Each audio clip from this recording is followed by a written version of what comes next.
आज हम लोग वैदिक सभ्यता कवर करेंगे और ये जो है बहुत ही इम्पोर्टेंट क्लास है। आपको मैं दावे के साथ कहता हूँ कि इस तरह वीडियो आपको यूट्यूब चैनल पे कहीं पर भी नहीं मिलने वाली है। इसमें वही कंटेंट लिया गया है जो पेपर में पूछे गए हैं और एक एक स्टोरी लेवल पर लिया गया। ध्यान से आप सुनिएगा और फिर इसे नोट करिएगा। अगर आपको क्लास अंत में अच्छी लगे तो आप चैनल सब्सक्राइब करना, अदरवाइज आप जा सकते हैं। यूपी पीईटी आपके लिए बहुत महत्वपूर्ण है क्योंकि लोअर पीसीएस की भर्तियां प्लस लेखपाल प्लस अन्य जो भर्तियां आ रही हैं, बड़ी बड़ी भर्तियां, अगर आप यूपी पीईटी में अच्छे नंबर गेन नहीं करेंगे तो आप वंचित रह जाएंगे। तो चलिए एक एक पॉइंट को हम देखेंगे। अब आज हम देखेंगे वैदिक सभ्यता। तो दोस्त पता होना चाहिए सिंधु घाटी सभ्यता के पश्चात, पश्चात का मतलब बाद, जिस नवीन सभ्यता का विकास हुआ उसे हम आर्य सभ्यता या वैदिक सभ्यता के नाम से जानते हैं। आपसे पूछा जाएगा सिंधु घाटी सभ्यता के बाद किस नवीन सभ्यता का विकास हुआ, तो उस नवीन सभ्यता का नाम है आर्य सभ्यता। आर्य सभ्यता को और एक नाम से जाना जाता है जिसे हम कहते हैं वैदिक सभ्यता। इस वैदिक सभ्यता या वैदिक काल को दो भागों में बांटा गया। आपको पता होना चाहिए जो वैदिक काल है इसे दो भागों में बांटा गया, एक ऋग वैदिक में, एक ऋग वैदिक में और एक उत्तर वैदिक में। एक ऋग वैदिक में और एक उत्तर वैदिक में। ऋग वैदिक को हम पूर्व वैदिक काल भी कहते हैं। इसका जो सन था वह 1500 से 1000 ईसा पूर्व के बीच था। और जो दूसरा उत्तर वैदिक काल में बांटा गया वह 1000 से 600 ईसा पूर्व के बीच बांटा गया। मैंने आपसे बताया कि वैदिक काल को दो भागों में बांटा गया, ऋग वैदिक या पूर्व वैदिक काल और उत्तर वैदिक काल। ऋग वैदिक 1500 से 1000 ईसा पूर्व के बीच और उत्तर वैदिक काल 1000 से 600 ईसा पूर्व के बीच बांटा गया।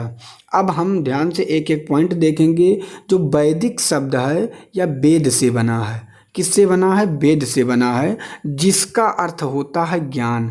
ये पेपर में पूछा गया था कि वैदिक शब्द किससे बना है, तो वेद से बना है और इसका अर्थ क्या होता है, तो ज्ञान।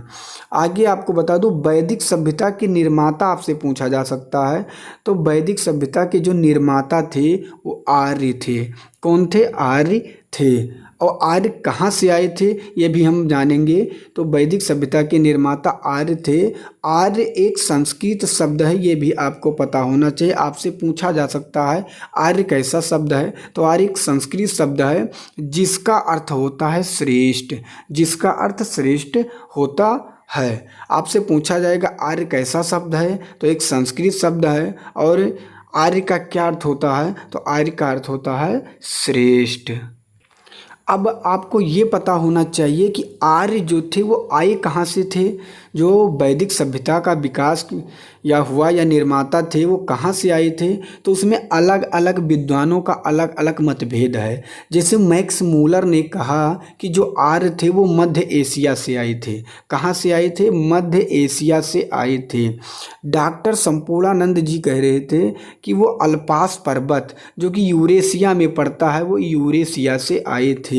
और बाल गंगाधर तिलक जी कह रहे थे कि वो आर्कटिक से आए थे जो कि उत्तरी ध्रुव में है।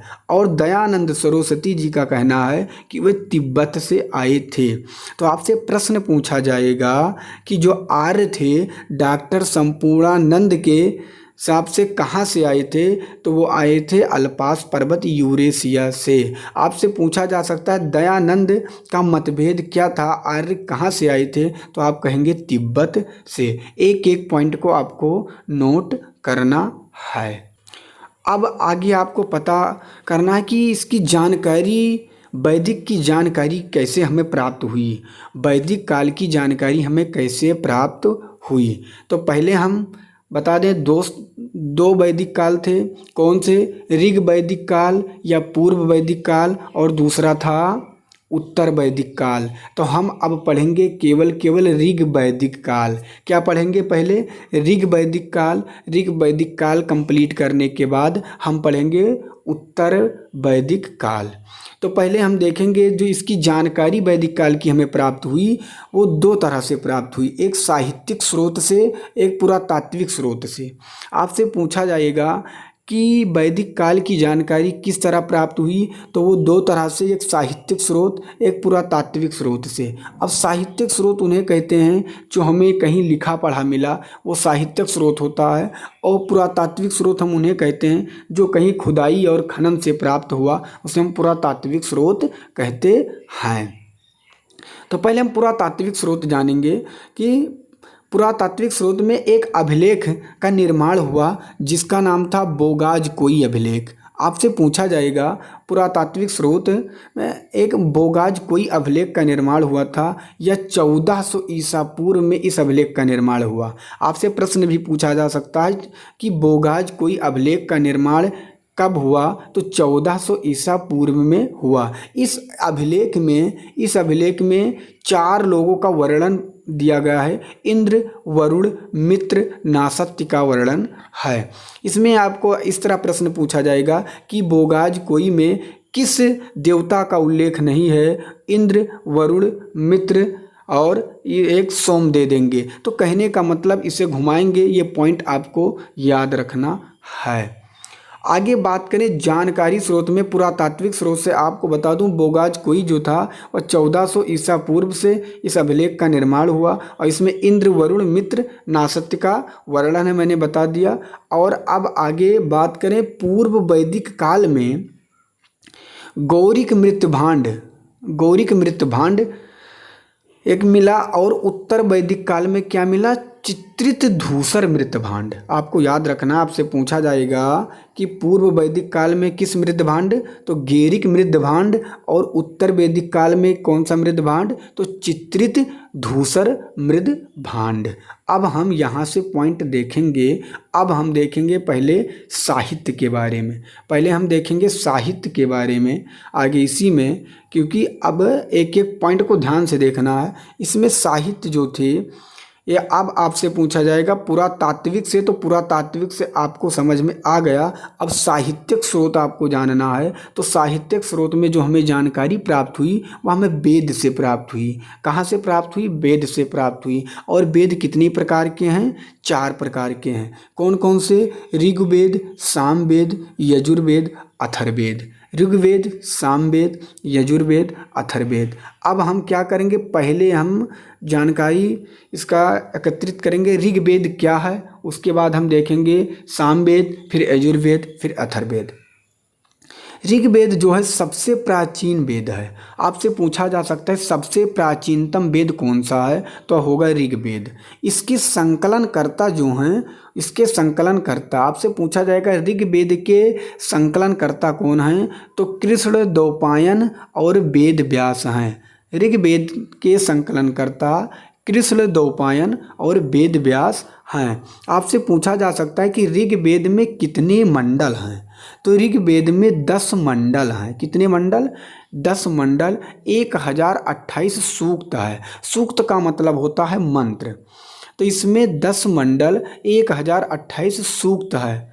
लेकिन इसमें एक प्रश्न ज़्यादा पूछा जाता है, इसमें 2 नया मंडल जोड़ा गया है, वो कौन सा है, तो प्रथम एवं 10वां मंडल बाद में जोड़ा गया है। प्रथम एवं 10वां मंडल बाद में जोड़ा गया है, इसलिए इसे नया मंडल भी कहते हैं। आपसे पूछा जा सकता है प्रश्न कि ऋग्वेद में 2 जो नए मंडल जोड़े गए हैं वो कौन कौन से हैं, तो प्रथम एवं 10वें मंडल हैं।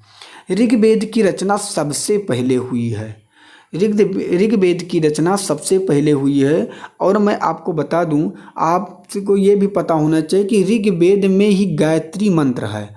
ऋग्वेद में ही गायत्री मंत्र है जो सविता को समर्पित है। अब हम आपको बता दें, इसमें एक प्रश्न आता है कि ऋग्वेद में गायत्री मंत्र है जो सविता को समर्पित है। आपसे एक प्रश्न पूछा जाता है कि गायत्री मंत्र किस वेद में उल्लेखित है तो आपको पता होना चाहिए ऋग्वेद। अगर जैसे ही पूछा जाता है गायत्री मंत्र किससे संबंधित है, गायत्री मंत्र, तैसे उसी समय सभी मित्र अधिकतर बोलते हैं गायत्री देवी से, जो बिल्कुल गलत है।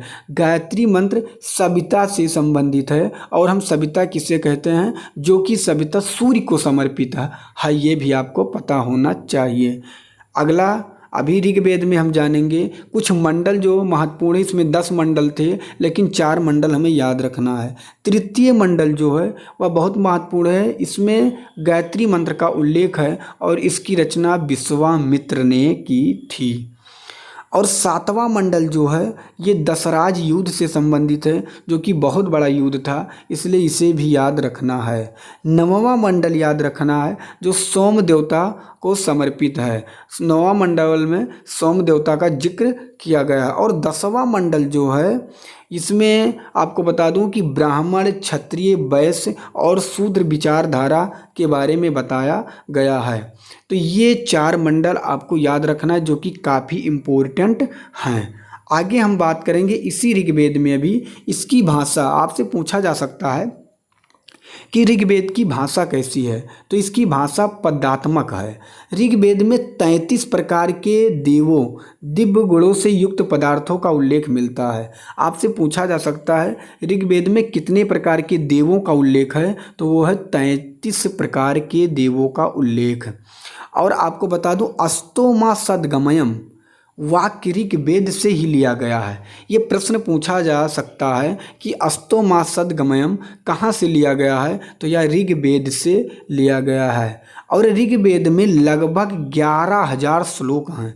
कितने? 11,000 श्लोक हैं। और आपसे ये एक प्रश्न और पूछा जाता है, इसमें प्रथम श्लोक जो है उसे किससे उल्लेखित है, तो जो प्रथम श्लोक है वह अगिन का उल्लेख है इसमें प्रथम श्लोक में अगिन का उल्लेख है। मैंने वही दोस्त आपके मेहनत को देखते हुए कि आप लोग इतना मेहनत कर रहे हैं, पेट में अच्छा नंबर प्राप्त करना चाह रहे हैं, इसलिए मैंने एक डीपली क्लास लेना चाहा। और इस क्लास को अगर आप जारी रखना चाहते हैं तो अपने मित्र तक ज़रूर शेयर करना। मैं इसी तरह पूरा सिलेबस आपका कंप्लीट कराऊंगा, और आपको कहीं पर भी कोई कोर्स खरीदने की ज़रूरत नहीं। अगर कोई भाई अगर कोर्स भी खरीदा होगा तो इतना डीपली उसे कहीं नहीं बताया गया है। आप खुद कमेंट करके बता सकते हैं। क्लास कैसी लगी है कमेंट करके बताना। अपने मित्र तक ज़रूर शेयर करना। चैनल पे नए हैं तो चैनल को सब्सक्राइब करना। जो हमारे पुराने सब्सक्राइबर हैं तो उनके लिए बहुत बहुत धन्यवाद। आगे हम बात करेंगे जो ऋग्वेद का पाठ करने वाले होते हैं हम उन्हें क्या कहते हैं, होत्र। पूछा जा सकता है कि ऋग्वेद का अध्ययन करने वाले को हम क्या कहते हैं, उन्हें हम कहते हैं होत्र।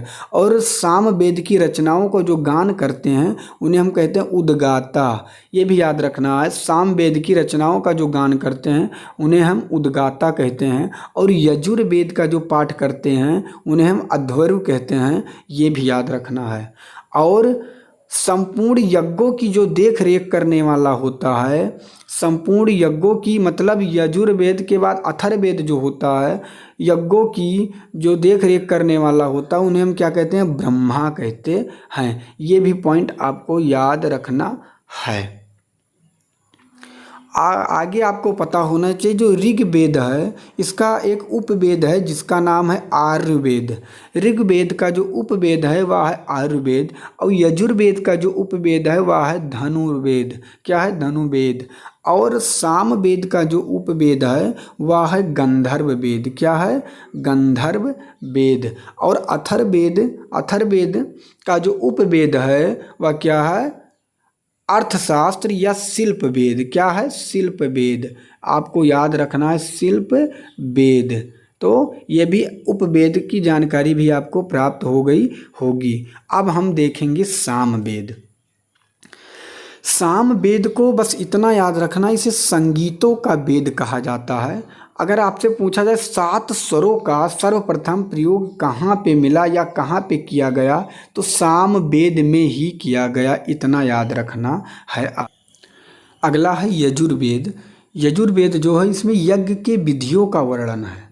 यज्ञ के विधियों का वर्णन है। यहाँ दोस्त थोड़ा सा गद्य और पद्य दूसरे टाइप में लिख गया, लेकिन समझ जाना आप लोग, गद्य और पद्य में रचना की गई है। आपसे एक प्रश्न पूछा जाता है कि कौन सा ऐसा वेद है जिसे गद्य एवं पद्य में दोनों में रचना की गई है, तो वह है यजुर्वेद। आगे है अथर्ववेद। अब अथर्ववेद में क्या है, जादू, टोना, वशीकरण मंत्र का प्रयोग किया गया है। जादू, टोना, वशीकरण मंत्र का प्रयोग किया गया है। और अथर्ववेद को हम ब्रह्मा वेद भी कहते हैं। आपसे पूछा जा सकता है कि ब्रह्मा वेद किसे कहा गया है, तो अथर्ववेद को ब्रह्मा वेद भी कहा गया है। अब दोस्त हम आपसे बात करेंगे, हम पढ़ रहे थे ऋग वैदिक काल, या ऋग वैदिक काल को हम क्या कहते हैं, पूर्व वैदिक काल।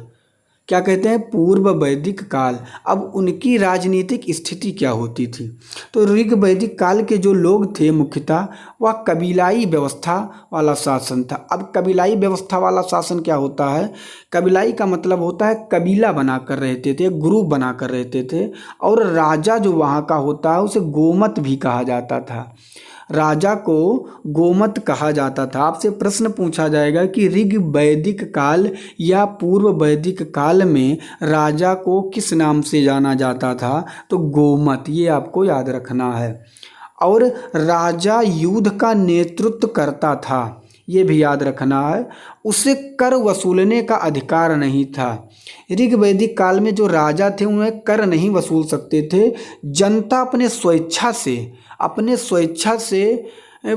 उसे कर दे सकती थी राजा को, और उसी स्वेच्छा से जो कर दिया जाता था उसी से उसका खर्चा चलता था, ये भी याद रखना है। और जो ऋग वैदिक काल में अपने स्वेच्छा से कर दिया जाता था उसे बलि कहते थे। क्या कहते थे, बलि कहते थे, ये भी याद रखना है।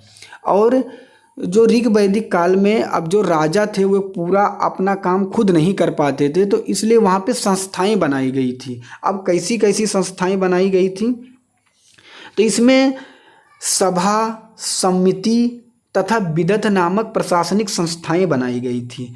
3 प्रशासनिक संस्थाएं बनाई गई थी। अब तीनों प्रशासनिक संस्थाएं के बारे में अगर हम जानें, तो जो पहली सभा थी, क्या थी सभा, इसमें कुलीन वर्ग के लोग रहते थे, मतलब शिक्षित वर्ग के लोग, धनी वर्ग के लोग इसमें आते थे। और जो समिति थी, समिति ये आम सभा थी, यहाँ पे सभी प्रकार के लोग इस सभा में बैठते थे, सभी प्रकार के लोग इस सभा में बैठते थे। और एक विदत, या सॉरी दोस्तों, यह विदत हो गया है, ये विदत होना चाहिए। विदत एक सभा थी इस विदत शब्द में उपज या लूट या जो बंटवारा किया जाता था, जैसे कहीं पे कुछ चीज़ ज़्यादा उपजाऊ हुई या कुछ निकला, या बंटवारा, कुछ चीज़ को बांटना है या कहीं पर कुछ लूटा गया, तो उसको जो बांटने वाला काम होता था, ये विदत एक संस्था थी, वहाँ से बंटती थी।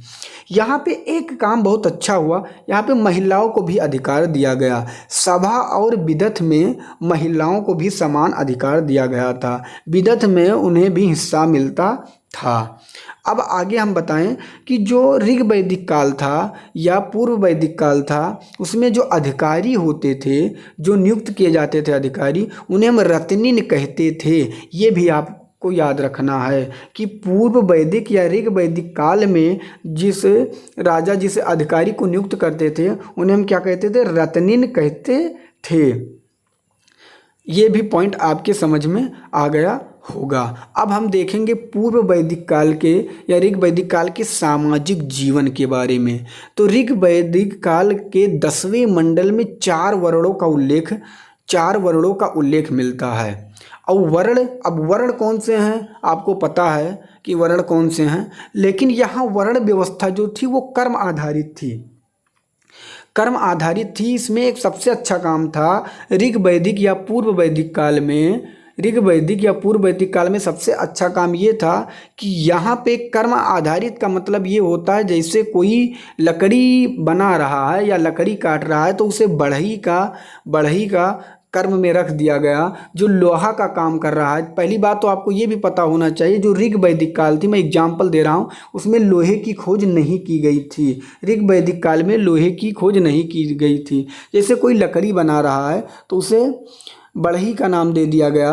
और जैसे कोई अच्छा पढ़ा लिखा हुआ इंसान और हर चीज़ मंत्र को उच्चारण करने में सक्षम है तो उसे ब्राह्मण के श्रेणी में रख दिया गया। तो जैसा जो कर्म करता था, जैसे जो काम करता था, उसी के आधार पर उसे वर्ण उसे मिल जाते थे, उसी के आधार पर उसका नाम पड़ जाता था। तो कर्म पर आधारित थी वर्ण व्यवस्था। आपसे पूछा जा सकता है कि कर्म पर आधारित वर्ण व्यवस्था किस वैदिक काल में थी, तो ऋग वैदिक काल या पूर्व वैदिक काल में थी। और मैं आपको बता दूं, इसमें जो ऋग वैदिक काल थी इसमें समाज पितृसत्तात्मक था। यहाँ पे पिता का शासन चलता था और यहाँ संयुक्त परिवार होता था, सभी लोग एकत्रित रहते थे, संयुक्त परिवार वाला प्रथा चलता था। यहाँ पे जो मुखिया होता था वह पिता होता था। और आपको पता होना चाहिए जो परिवार होता था, परिवार के मुखिया को कुलप कहते थे। क्या कहते थे? कुलप। आपसे पूछा जा सकता है कि ऋग वैदिक काल में परिवार के मुखिया को क्या कहा जाता था, तो कुलप कहा जाता था। और परिवार कुल कहलाता था। परिवार क्या कहलाता था? कुल कहलाता था। और कई कुल मिलकर क्या बनते थे? ग्राम। और कई ग्राम मिलकर क्या बनते थे? विष। और कई विष मिलकर क्या बनते थे? जन। और कई जन मिलकर क्या बनते थे? जनपद। और एक जन पर एक राजा होते थे या एक यहीं पर एक कबीला होता था। ये भी पॉइंट आपको याद रखना है।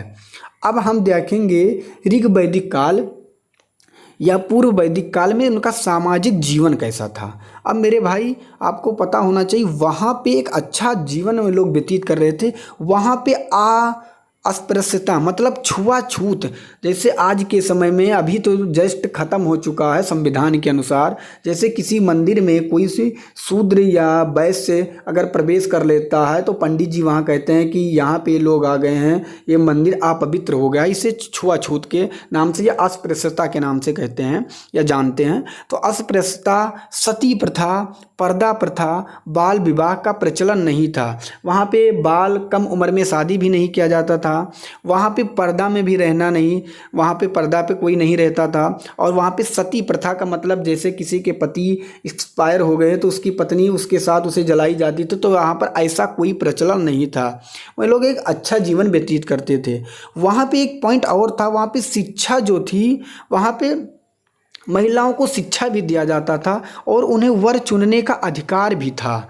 ये पॉइंट याद रखना है कि वैदिक काल में जो पूर्व वैदिक काल था, जो पूर्व वैदिक या ऋग वैदिक काल थे, वहाँ पे वर चुनने का अधिकार महिलाओं को था। और वहाँ विधवा विवाह भी था। विधवा विवाह, अगर किसी की महिला का पति अगर एक्सपायर हो जाता है तो वह दूसरे व्यक्ति से शादी कर सकती थी। और वहाँ पे महिलाओं को उपनयन संस्कार भी था और वहाँ नियोग भी था। नियोग उन्हें कहते हैं जैसे किसी की महिला के अगर पति मर गए तो अपने देवर से वह शादी कर सकती थी। और गंधर्व एवं अंतरजातीय विवाह भी प्रचलित था। वहाँ पर एक दूसरे जात में भी शादी कर सकते थे। तो वो ये था सामाजिक जीवन कहाँ का, आपको पता होगा ऋग वैदिक काल या पूर्व वैदिक काल का। तो दोस्त अब हम देख लेंगे थोड़ा आर्थिक स्थिति के बारे में। तो अर्थव्यवस्था का जो प्रमुख आधार था वो पशुपालन एवं कृषि था। क्या था? पशुपालन एवं कृषि। अब यहाँ की आर्थिक स्थिति जो थी, आपसे पूछा जा सकता है कि ऋग वैदिक काल में उनका क्या आर्थिक स्थिति थी, क्या व्यापार था। तो उनका व्यापार था पशुपालन एवं कृषि। और आरंभ में अत्यंत सीमित व्यापार प्रथा का प्रचलन था। ये जब शुरुआत किए तो यहाँ पे बहुत ही कम व्यापार होता था यहाँ पे। और व्यापार विनिमय पद्धति पर आधारित था। अब विनिमय पद्धति क्या होता है? विनिमय पद्धति ये होता है जैसे आपके पास कोई सामान है और किसी मित्र के पास दूसरा सामान है, तो आप ये सामान लेकर जाकर उन्हें दे दीजिए और उनसे आप दूसरा सामान ले लीजिए। जैसे आपके पास गेहूं है और किसी के पास चावल है, तो आप गेहूं लेकर जाकर उसे दे दीजिए और उससे चावल ले लीजिए। तो ये होता है विनिमय प्रणाली। जैसे कहने का मतलब एक दूसरे से सामान स्थानांतरित करना। वहाँ पे मुद्रा प्रचलित नहीं था, तो विनिमय पद्धति लागू थी। और वहाँ पे हम आपको बता दें उद्योग जो था ऋग वैदिक काल के उद्योग घरेलू जरूरतों की पूर्ति हेतु थे। वहाँ पे जो उद्योग किया जाता था वहाँ व्यापार बहुत नहीं ना करने के लिए अपने ज़रूरत के लिए किया जाता था। जैसे वहाँ बढ़ई काम करते थे, धूकर का कार्य था अत्यंत महत्वपूर्ण था क्योंकि बढ़ई का वहाँ काम ज़्यादा रहता था। और अन्य कुछ उद्योग थे, महिलाएं कुछ वस्त्र बुनती थीं, बर्तन का काम करती थी क्योंकि तांबा वांबा का प्रयोग उस समय वहाँ पे हो चुका था। और लकड़ी का काम भी हुआ करता था। और वह लोग जो जानवर को मारते थे उसका चर्म का काम भी वहाँ पे किया जाता था। तो ये कुछ प्रमुख उद्योग थे। तो दोस्त ये था जो बता रहा हूँ आपको, ये पूरा पूर्व वैदिक काल या ऋग वैदिक काल था। अब हम देखेंगे इसकी धार्मिक स्थिति क्या थी। तो जो ऋग वैदिक काल था इसकी धार्मिक स्थिति के बारे में बात करें तो यहाँ के जो लोग थे वह केवल ईश्वर पर विश्वास करते थे। अब कैसे ईश्वर पर? ये प्राकृतिक मानव के हित के लिए ईश्वर की कामना की जाती थी यहाँ पे। मतलब मानव के हित के लिए यहाँ पे मानव के हित के लिए यहाँ ईश्वर की कामना की जाती थी। यहाँ पे जैसे इंद्र सबसे प्रमुख देवता थे। अब इंद्र सबसे प्रमुख देवता थे। अब इंद्र यहाँ पे पूछा भी जा सकता है सबसे प्रमुख देवता कौन थे, तो इंद्र थे। और यहाँ पे पूछा जाता है अग्नि जो थे वो मध्यस्थ देवता थे। और वरुण जो थे वो वर्षा के देवता थे। और सोम जो थे वनस्पति के देवता थे। वैसे बहुत ही देवता थे लेकिन ये चार प्रमुख हैं। तो ये धार्मिक स्थिति थी। और धार्मिक स्थिति जो थी वो मानव हित के लिए यहाँ पे ईश्वर से कामना करते थे ये लोग। तो ये था पूर्व वैदिक काल या ऋग वैदिक काल, जो आशा करता हूँ आपके समझ में आ गया होगा। अगर समझ में आ गया दोस्त तो कमेंट करके ज़रूर बताना क्लास आपको कैसी लगी। और अगर आप लोगों का प्यार और सपोर्ट इस वीडियो में रहा तो एक वीडियो आएगी, ये पूर्व वैदिक और ऋग वैदिक काल था, दूसरी वीडियो आएगी उत्तर वैदिक काल, फिर वैदिक काल समाप्त होगा और सिलेबस वाइज हम ऐसे पूरा कंप्लीट करेंगे। आशा करता हूँ ये क्लास आपको पसंद आया होगा। मिलूंगा एक दूसरे नेक्स्ट वीडियो में, तब तक के लिए जय हिंद, जय भारत, वंदे मातरम।